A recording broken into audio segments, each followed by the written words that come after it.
And here, I don't think I really have anything to say. I just wanted you to see from another perspective what you probably couldn't see while you were guiding the class. So you can just check out what they look like from the profile here.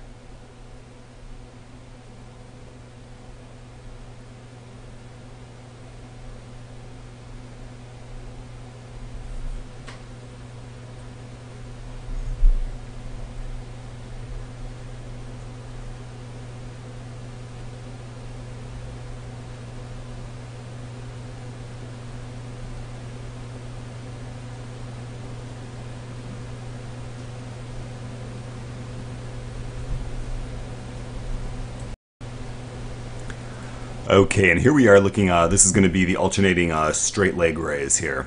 Actually, you're in the middle of guiding them. Actually, you're chewing them out. You just got done correcting them twice, I believe, at this point. But in a moment, we're going to go to the alternating straight leg.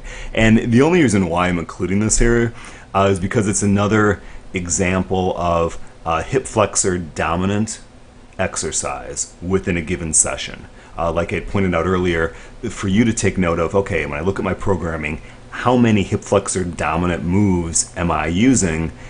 And what about my sport specific training? How much hip flexor work are we doing there? And what's the relative value of the total amount of hip flexor work we're doing? Typically you want to err on the side of probably backing off it a little bit. There's nothing wrong necessarily with this exercise either. It's just how it's packaged with all the rest of the hip flexor dominant stuff. And that's really what's working here, are the hip flexors and the quads as well.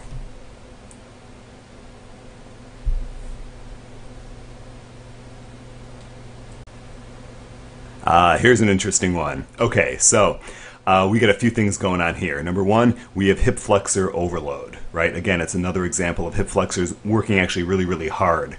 The second issue here is take a look at the shoulders and the arms, okay? The shoulders and the arms are moving freely and the trunk isn't really doing a whole lot, right? This kind of idea for this type of exercise is really meant for the arms to kind of stay rigid and the trunk to be trying to rotate independently of the lower body. That's where the challenge should come in, because you want to challenge those rotational muscles dynamically. Right now they're just being challenged isometrically because the trunk's not moving. The arms are pretty much doing most of the work here, and the hip flexors are doing most of the work. And that's not really what your focus is, I'm sure.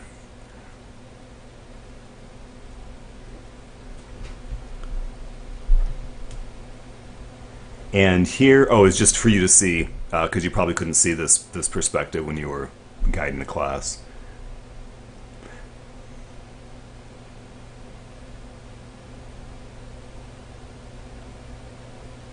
And I don't think I have any comment here. I think the usual, make sure that they stabilize before they move, which, yeah, that's right, okay. So they started off not doing it, but then they started getting it together. That's right, they're cool.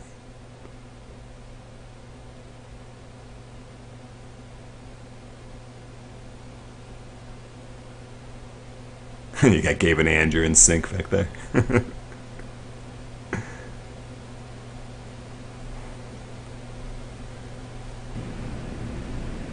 Okay, so here's an interesting one. Make sure you cue them to drive their legs hard into the floor and then quickly bring their knees up and forward. Watch Andrew. Jack does this well in the beginning too. But Andrew's really got a good spring going where he really drives into the ground. And that's a difference. Take a look at the other guys here, right? Their heels are going back. There's a lot of hesitation in between each jump. They're not getting good energy rebound or energy return here because they can't figure out how to drive the direction of force down into the ground, which is what gymnastics is all about. And that's all. Thanks, man.